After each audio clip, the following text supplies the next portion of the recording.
I thought I knew what love looked like.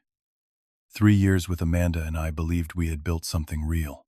The night I proposed to her on Santa Monica Beach at sunset, watching her cry and say yes without hesitation, I felt like the luckiest man alive.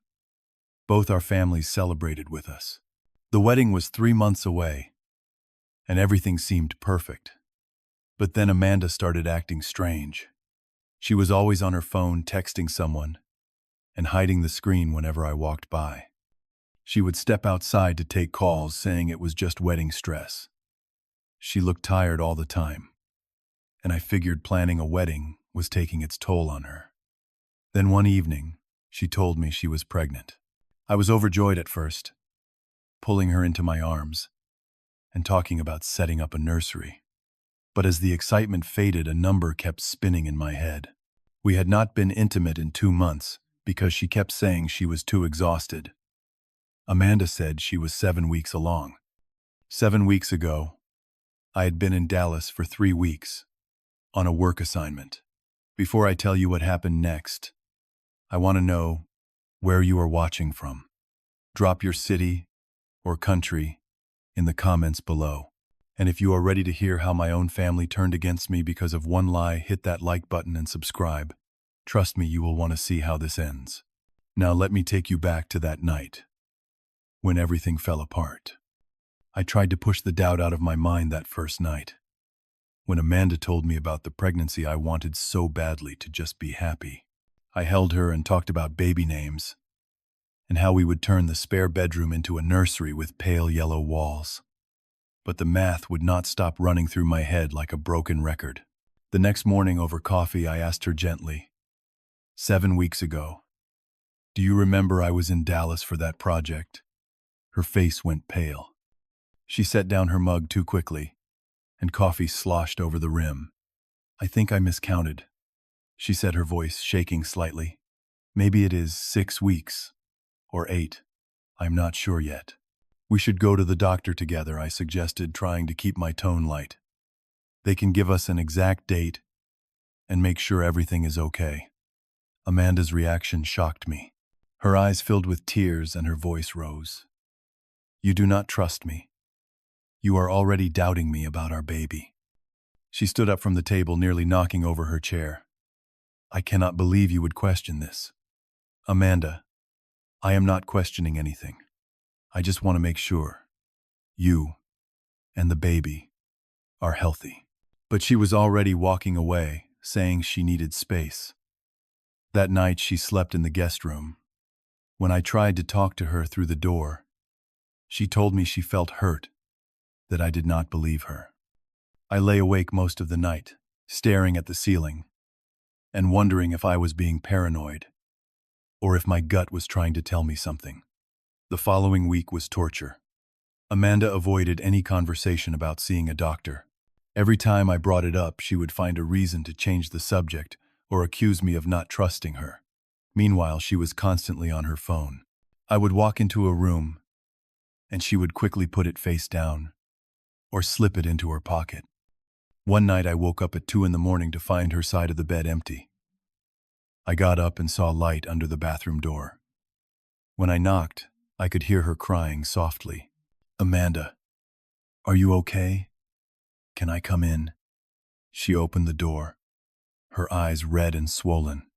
I am just scared, she whispered. What if I am not a good mother? What if I mess everything up? I pulled her close and told her she was going to be amazing, that we would figure it out together. But even as I said the words, something felt wrong. The way she looked at me was different.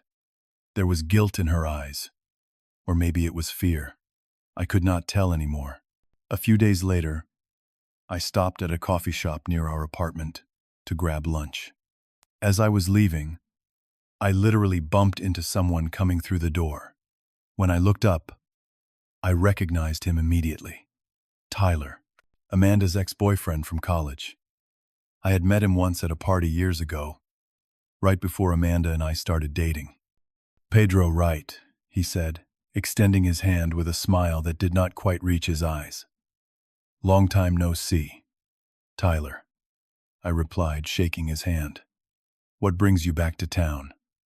I thought you were living overseas. Just got back a couple months ago. New job opportunity. He paused, and something about the way he looked at me made my skin crawl. I heard you and Amanda are getting married soon. Congratulations. Thanks. Yeah. The wedding is in a few months. I tried to read his expression, but he kept that same strange smile on his face. Well, I hope everything works out for you both, he said, and there was an odd emphasis on the word everything that I could not quite place. When I got home, I mentioned running into Tyler. Amanda was folding laundry in the bedroom. At the sound of his name, she dropped the shirt she was holding. Her face turned bright red, and when she spoke, her voice was unsteady. He is back in town. I had no idea. I have not talked to him in years. I do not care what he is doing. The words came out too fast, too defensive, for such a simple question. I was just mentioning it, I said carefully. I figured you would want to know, since you two used to date. Well, I do not want to know. She picked up the laundry basket and walked out of the room. Can we please not talk about my exes? That night, I could not sleep again. Something was very wrong, and every instinct I had was screaming at me to pay attention. Saturday morning, Amanda said she was going out to buy some things for the baby. She seemed excited, and for a moment I thought maybe I had been imagining problems that were not there. Maybe the pregnancy hormones were making her emotional, and I was reading too much into everything. She left around 10 in the morning. I made myself breakfast and tried to focus on some work emails, but I could not concentrate. Around 11, I heard a buzzing sound coming from the kitchen table. Amanda's phone. She had left it behind. I walked over to it, not planning to look, but then it buzzed again and again. The screen lit up with notifications. The name at the top just said, T, and then I saw the preview of a message that made my blood run cold. Baby, we need to talk about the plan. After the wedding, everything will be ours. He will not suspect anything. My hand was shaking as I picked up the phone. I knew Amanda's passcode. She had set it to my birthday months ago and had used my fingerprint to unlock it several times when her hands were full. I opened the phone and went to her messages with T. What I found destroyed me. 3 months of messages between Amanda and Tyler. It started right after I left for Dallas. I missed you so much, she had written. I know we said we were done, but seeing you again made me realize I never stopped loving you. Tyler's responses were encouraging, telling her they deserved to be together, that I was just a safe option, but not her true love. The messages got more intimate. They had met up multiple times. They had been sleeping together at a hotel downtown while I was at work. Then I found the messages about the pregnancy. Amanda had told Tyler she was pregnant 2 weeks before she told me. It is yours, she had written. I am sure of it. We were together so many times last month. But what came next was even worse. I found their plan laid out in cold, calculated detail. Amanda would marry me as planned. We would stay married for at least a year. Then she would file for divorce and sue for half of everything I owned. I had a house I inherited from my grandfather worth about $600,000. I had savings of $200,000 that I had worked hard for over the years. Under state law, once we were married, all of that would become marital property. Just a few more months, Tyler had written. Then we can be together with our baby and enough money to start fresh. You can get at least $400,000 out of this. Amanda had replied. I feel guilty sometimes, but we deserve this. He is too trusting anyway. He will never see it coming. I read every single message twice, my hands trembling and my heart pounding so hard I thought it might explode. The woman I loved, the woman I was about to marry, had been using me this entire time. The pregnancy was not mine. The love she claimed to feel was a lie. Everything was a carefully planned con. I heard keys in the door. Amanda was home. I sat on the couch, her phone in my hand, and waited. She walked in carrying shopping bags, a smile on her face, humming softly to herself. When she saw me sitting there with her phone, the smile vanished. Care to explain this? I asked, my voice surprisingly calm. She set down the bags and walked toward me slowly. Her eyes darted to the phone screen, and I watched her face go through several emotions in seconds. Shock. Fear. Then, something that looked like she was calculating her next move. Pedro, I can explain. Those messages, they are not what they look like. Every detail of her affair. Every detail of her plan to take my money. Every lie she had told. When I got to the part where she said I was too trusting, my voice finally broke. She tried a different approach then. The messages were fake, she claimed. Tyler was playing a cruel joke because she had broken his heart years ago. She would never do something like that. But as I kept reading, showing her dates and details that only she could have known, her story fell apart. Finally, when there was no more room for lies, she changed tactics completely. She started crying, saying she did love Tyler first, and I was just a backup plan. She admitted the baby was Tyler's. But then she tried to blame me for everything. I worked too much. I did not pay enough attention to her. I made her feel lonely, so she had no choice but to go back to Tyler. You pushed me into this, she sobbed. If you had been a better partner, I would not have needed someone else. I felt sick, actually physically ill. You have 24 hours to get your things and leave, I said quietly. If you are not out by tomorrow night, I will have the police remove you. Pedro, please. We can work this out. I made a mistake, but I walked past her to the bedroom and locked the door. I could hear her crying in the living room, but I felt nothing. The woman I loved was gone. Maybe she had never existed at all. The next afternoon, I helped Amanda load her belongings into her car without saying a word. She kept trying to talk to me, apologizing and crying, but I had nothing left to say to her. After she drove away, I sat in the empty apartment and tried to process everything that had happened. That peace lasted exactly 4 hours. My phone rang. It was my mother, Susan, but her voice was cold in a way I had never heard before. What did you do to Amanda? I sat up straighter, confused. Mom, what are you talking about? I found out she was cheating on me, and she is here, at our house. She has been crying for an hour. My mother's voice was sharp, accusing. She told us everything, Pedro. She told us you hit her. She said you threw her out of the house because you do not want the baby. The room started spinning. What, Mom? That is insane. I never touched her. She was cheating on me with her ex. She is pregnant with his baby, not mine. I have proof. Amanda showed us the bruises on her arms. She said you grabbed her and pushed her against the wall. How could you do this? She is carrying your child. They are not my bruises. I never hurt her. Mom, you have to listen to me. Your father wants to see you. Right now. Come to the house. She hung up before I could say anything else. I sat there staring at my phone, trying to understand what was happening. Amanda had gone to my parents. She had lied to them. She had somehow made herself look like the victim, and now my own family thought I was an abuser. I grabbed my phone and the evidence screenshots of all the messages between Amanda and Tyler and drove to my parents' house. My hands were shaking on the steering wheel. This had to be a misunderstanding. Once I showed them the truth, they would understand. When I walked in, Amanda was sitting on the living room couch, my mother's arm around her shoulders. Amanda's eyes were red and puffy, and she looked small and vulnerable. My father, Richard, was standing near the fireplace, his face darker than I had ever seen it. My older brother, Marcus, was there too, leaning against the wall with his arms crossed. I started to speak.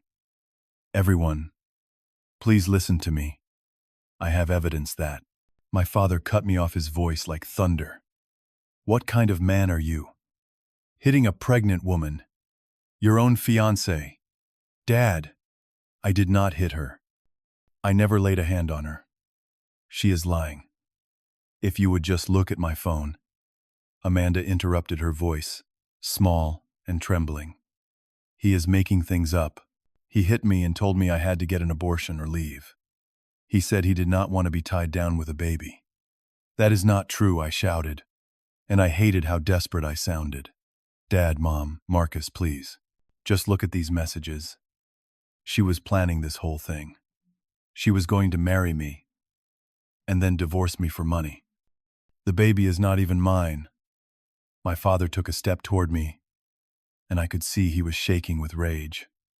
You are going to stand there and make up lies about her to cover what you did. I raised you better than this. I am not making anything up, Dad, please. But he was not listening. None of them were. My father moved so fast I barely saw it coming. His fist connected with my face, and I stumbled backward, crashing into the side table. Pain exploded across my jaw, and I tasted blood in my mouth. Richard, my mother screamed. Marcus rushed forward and grabbed my father's arm before he could hit me again. I pulled myself up, my hand pressed against my bleeding nose. Through the pain and shock, I looked at my father, the man who had taught me to ride a bike, who had helped me with my homework, who had been at every one of my baseball games growing up. He had just punched me, without even listening to my side of the story. I pulled out my phone with shaking hands, blood dripping onto the screen. Dad, please. Just look at this. These are messages between Amanda and her ex. They planned everything. My father knocked my hand away. I do not want to see whatever lies you have manufactured. You have disgraced this family. My mother was crying now, still holding Amanda. You need to take responsibility, Pedro. You need to apologize to Amanda and figure out how you are going to support your child. I looked at Marcus, my big brother, the person I had always looked up to. He would not meet my eyes. I am disappointed in you, little brother. I did not think you could do something like this. Amanda spoke up then, her voice weak and sad. But I saw something else in her eyes when she looked at me. Triumph. She was winning. I just want to raise our baby in peace. I do not understand why Pedro is being so cruel. I felt my chest tighten. She is lying. Everything she has told you is a lie. But my father pointed to the door. Get out. As of today, you are not my son. Do not come back here until you are ready to admit what you have done and make this right. My mother nodded, tears streaming down her face. We cannot support someone who would hurt a pregnant woman. I looked at each of them one by one. My father rigid with anger. My mother disappointed and sad. My brother unable to even look at me. And Amanda sitting there with fake tears in her eyes, destroying my life with lies. There was nothing more I could say. They had made up their minds without hearing me out. I was alone. I walked out of that house, knowing that I had lost everything. Not just Amanda and the future I had planned, but my family. The people who were supposed to love me unconditionally had chosen to believe a liar over their own son and brother. I drove home in silence, my face throbbing, where my father had hit me. When I looked in the rearview mirror, I could see my eye was already starting to swell and bruise. Physical proof of my family's betrayal. That night was the lowest point of my life. I sat alone in my apartment, replaying everything that had happened, trying to figure out where I went wrong. The answer kept coming back the same. I had trusted the wrong person, and now I was paying the price. I spent that first night alternating between rage and despair.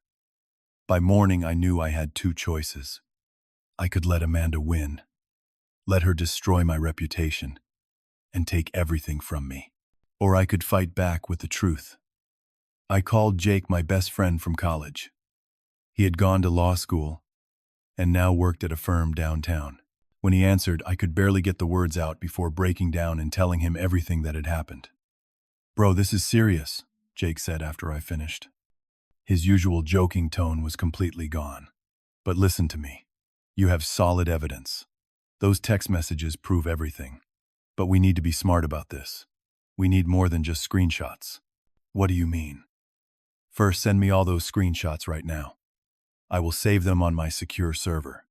Second, we need to document that Amanda and Tyler are still seeing each other. And third, we need to be ready for her to make legal claims.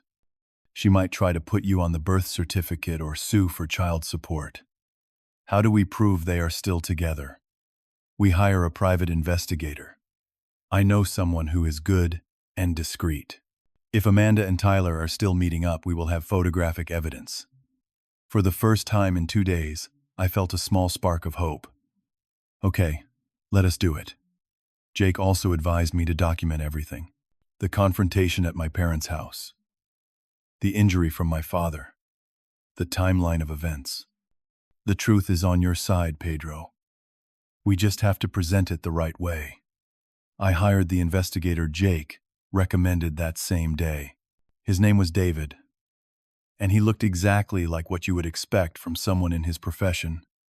Average height, average build, completely forgettable. Perfect for blending in. Give me 1 week, David said. If there is something to find, I will find it. That week was torture. I went to work and tried to act normal, but every moment I was wondering what was happening with my family. My mother called twice, but I let it go to voicemail. Both times her message was the same. I needed to apologize to Amanda and accept my responsibilities. My brother Marcus sent me a text. Mom and Dad are really hurt. Amanda is staying in our guest room now because she has nowhere else to go. I think you should reconsider your story and do the right thing. I almost texted back 12 times, but Jake told me to wait. Let the evidence speak for itself. Do not give them anything they can twist against you. 8 days later, David called me. I have what you need. Can you come to my office? I drove there immediately. David had a folder waiting for me, and when I opened it, I saw everything laid out in photographs and printed receipts. Amanda and Tyler meeting at a restaurant laughing over dinner. The two of them going into a hotel together taken from 3 different dates over the past week. A photograph of them kissing in a parking garage. Amanda's hand on Tyler's face. Both of them smiling. Hotel receipts showing Tyler had rented rooms under his name at least 8 times over the past 3 months, all during times when I had been at work or traveling. The timestamps are all documented, David said. This evidence is admissible in court if you need it. And based on the body language and behavior I observed, these two have been in a relationship for months. I felt sick looking at the photos, but I also felt validated. I was not crazy. I was not making things up. Here was the proof that everything I said was true. Thank you, I managed to say. Jake helped me prepare a complete file. The text messages showing Amanda and Tyler's plan. The photographs from the investigator. Hotel receipts. A timeline of events. Even the recording I made of our final conversation, which was legal in our state as long as one party consented. I had asked Amanda during that conversation, "Are you absolutely sure this baby is mine?" And she had answered, voice full of false confidence, "Of course it is yours. You have to take responsibility." When I pressed about doing a paternity test, she had refused and threatened me. "You will pay for how you are treating me." Now, I had everything. The complete truth documented and impossible to deny. I sent an email to my father, my mother, and Marcus. The subject line was simple. I need 1 hour of your time. If after seeing what I have to show you, you still think I am lying, I will leave and never bother you again. My father responded, hours later. Fine, but this is your last chance. We set a time for Sunday afternoon at my parents' house. I drove there with Jake, who came for moral support and as a witness. I brought my laptop and had copies of everything printed and organized in a folder. When I walked in, the atmosphere was cold. My father sat in his usual armchair, arms crossed. My mother was on the couch, her expression wary. Marcus stood by the window looking uncomfortable. I set up my laptop and connected it to their television. Then I started from the beginning. I am going to show you evidence. I am not going to argue or defend myself. I am just going to let you see the truth. And then you can decide for yourselves. I pulled up the first text message conversation between Amanda and Tyler. The television screen showed their messages in detail. I let my family read in silence. My mother gasped when she got to the part about Amanda being pregnant with Tyler's baby. My father's jaw tightened as he read about their plan to marry me, and then divorce for my money.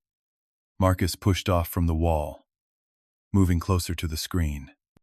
This cannot be real. Amanda would not. Keep reading, I said quietly. I showed them everything. Messages spanning 3 months. Amanda telling Tyler she loved him, planning their future together, discussing how much money they could get from me, laughing about how I was too trusting to notice anything. Then I pulled up the photographs from the private investigator. Amanda and Tyler together at restaurants, going into hotels. The photograph of them kissing Amanda, clearly showing her pregnancy, both of them happy. The room was silent, except for my mother's soft crying. Finally, I played the recording of my conversation with Amanda. Her voice filled the room, confident and threatening, refusing to do a paternity test, and warning me that I would pay. When it ended, nobody spoke for a long moment. My mother broke the silence. She got up from the couch and walked over to me, her face crumpled with grief. "Oh, honey, I am so sorry. We should have listened to you. We should have given you a chance to explain." Marcus came over next, putting his hand on my shoulder. "Little brother, I was wrong. I am so sorry I did not believe you. But it was my father's reaction that broke me." He sat in his chair, staring at the blank television screen. Tears were running down his face, something I had only seen once before in my life at his own father's funeral. He stood up slowly, like he had aged 10 years in the last hour. He walked over to me, and I could see the pain in his eyes. "Son," his voice cracked. "I hit you. I hit my own boy, without even listening to him. I chose to believe a stranger over my own flesh and blood." He reached out his hands shaking and touched the fading bruise on my face where he had punched me. "I do not know if you can ever forgive me for this." All the pain and anger I had been holding in for the past 2 weeks came crashing down. I started crying, and my father pulled me into his arms, both of us sobbing. "I am sorry," he kept saying. "I am so sorry, Pedro." My mother and Marcus joined us, and for the first time since this nightmare began, I felt like I could breathe again. My family knew the truth. They believed me. I was not alone anymore. After we all calmed down, my father made a phone call. "Amanda, you need to come to the house right now." "No, this is not negotiable." She showed up 30 minutes later, clearly expecting good news based on the smile on her face. But when she walked in and saw me sitting there with my whole family, the smile faltered. My father did not waste time. He handed her printed copies of the text messages and photographs.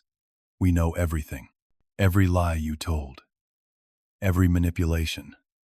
Amanda tried to deny it at first, but the evidence was overwhelming. She looked at the photographs of her and Tyler together, and I watched her realize that there was no way out. "You need to leave this house and never contact any of us again," my mother said, her voice firm. "What you did to our son is unforgivable." Amanda turned to me, tears streaming down her face. Whether they were real or fake, I no longer cared. "Pedro, please. I made a mistake. We can work this out." I stood up and looked at her one last time. "You did not make a mistake. You made a calculated plan to use me and destroy my life. The only mistake was that you got caught. We are done here," my father said, opening the front door. "Leave now, or I will call the police." Amanda grabbed her purse and walked out without another word. Jake, who had been quietly sitting in the corner the whole time, helped me file a restraining order that very night. 3 months later, I heard through mutual acquaintances that Amanda had given birth to a boy, Tyler's son. I also heard that Tyler left her 2 weeks after the baby was born, deciding that fatherhood was not for him after all. Amanda was now working 2 jobs to support herself and her child. I felt no satisfaction in hearing that, just sadness for the baby who did not ask to be born into that situation. Jake made sure that I was legally protected from any claims Amanda might make. Since we never married, she had no claim to my property or savings. And since Tyler was the biological father, I had no responsibility for the child. The months after everything came to light were strange. My family knew the truth now, but that did not erase what had happened. The fact that they had believed Amanda over me, that my own father had hit me without even listening to my side, left a wound that needed time to heal. At first, we barely saw each other. I went to work, came home, and tried to rebuild my life. But my father did not give up. Every Sunday, he would show up at my apartment with dinner. Usually, it was takeout from my favorite Mexican restaurant, the one we used to go to when I was a kid. He would not push me to talk. We would just eat together sometimes, watching a game on television, sometimes just sitting in comfortable silence. But he was there, every single week, showing me through actions, not words, that he was sorry and that he was not going anywhere. My mother started sending me text messages every morning. Nothing heavy, just little things. Good morning, honey. Have a great day. We're thinking about you. Love you. Small reminders that I was still her son, that she still cared. Marcus invited me to play golf, something we used to do all the time before Amanda came into my life. The first few times were awkward. We would hit the ball and walk in silence. But slowly, we started talking again. About work, about sports, about nothing important. Just 2 brothers spending time together. 6 months after everything happened, we had a family dinner. It was my mother's birthday, and she asked if I would come.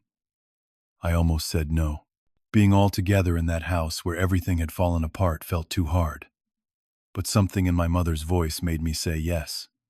When I arrived, my father opened the door. For a moment, we just looked at each other. Then he said, "I am glad you came, son. Dinner was good." My mother made all my favorite foods, and we talked about safe topics.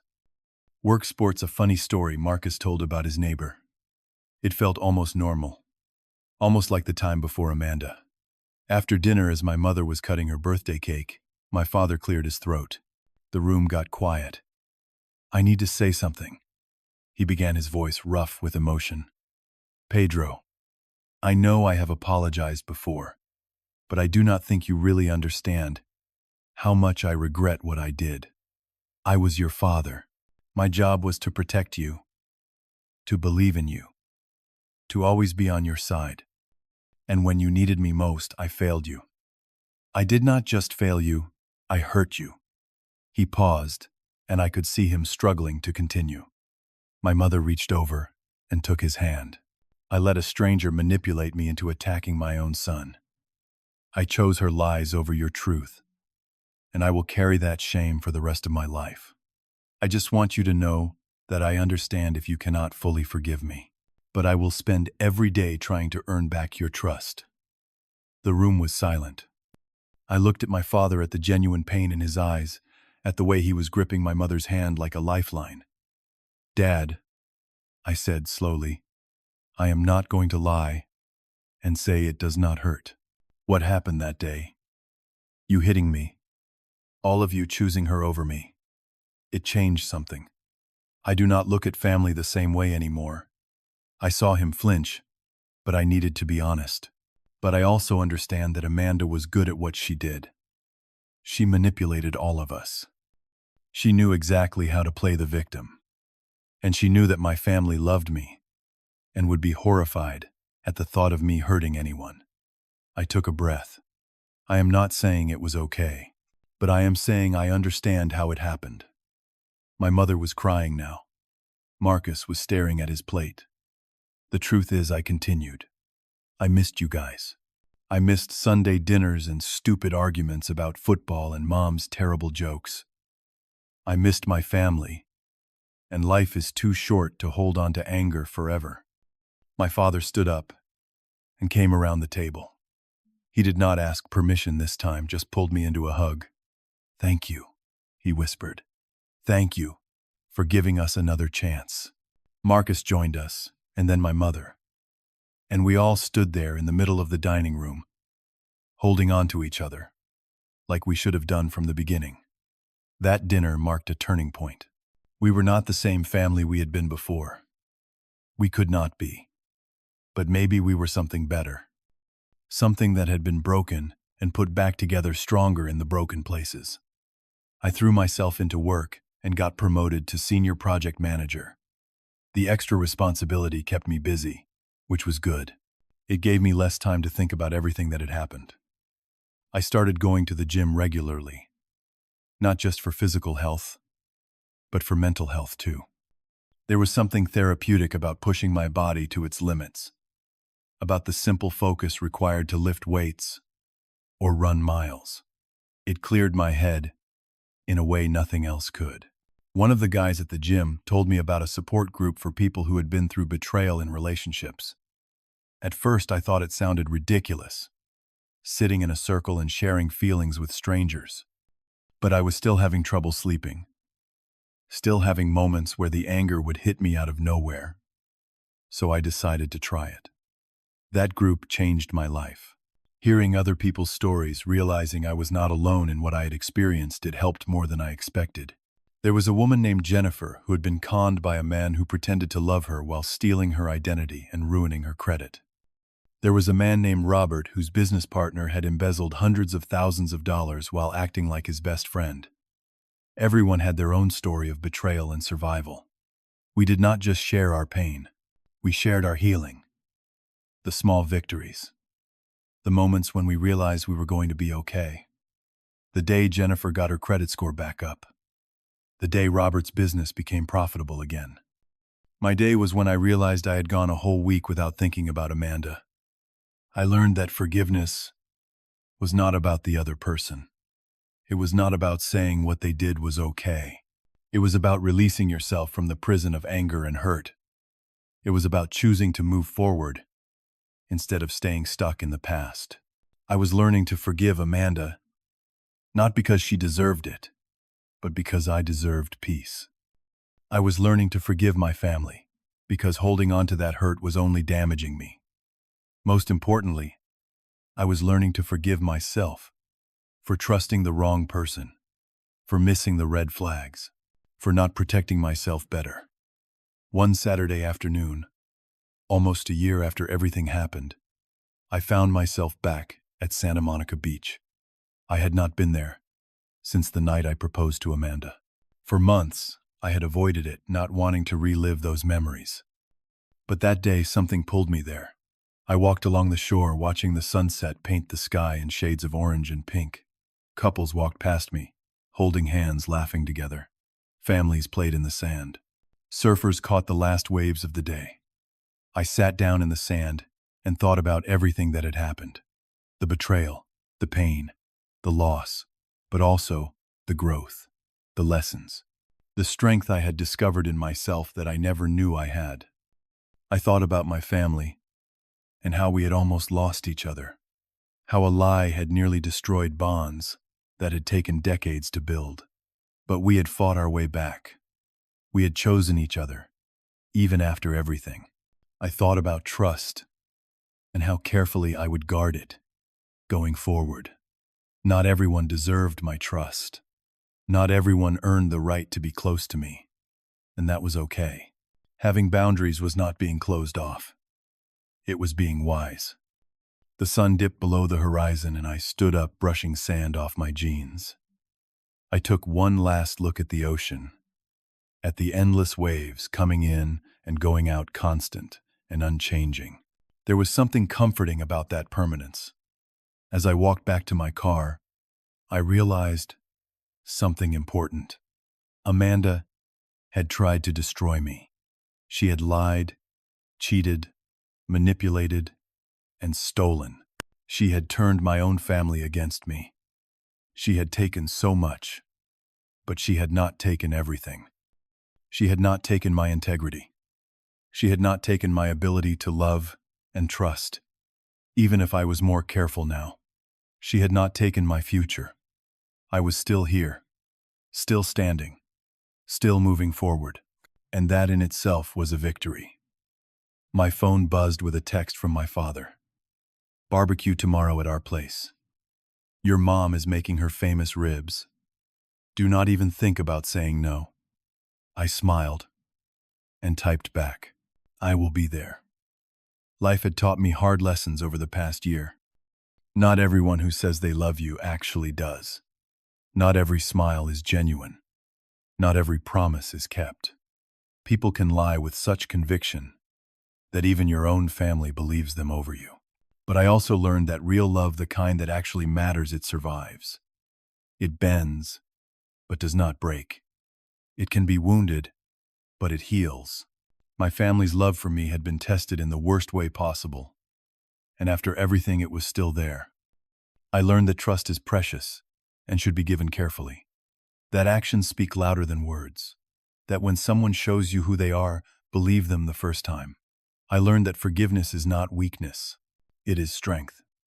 It is choosing freedom over bitterness.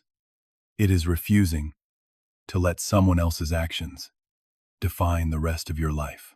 And I learned that sometimes the worst things that happen to us teach us the most important lessons. Amanda tried to use me and throw me away. Instead, she taught me what I will and will not accept in my life. She taught me the value of people who truly love me. She taught me that I am stronger than I ever thought possible. So now here is what I want to know from you. Have you ever had someone betray your trust in a way that changed how you see relationships? How did you move forward from it? Drop your thoughts in the comments, because I would love to hear your stories. And if this story resonated with you, hit that like button and subscribe to this channel. Share this video with someone who might need to hear that they can survive betrayal and come out stronger on the other side. Thank you for listening to my story. I hope it helps someone out there who is going through something similar.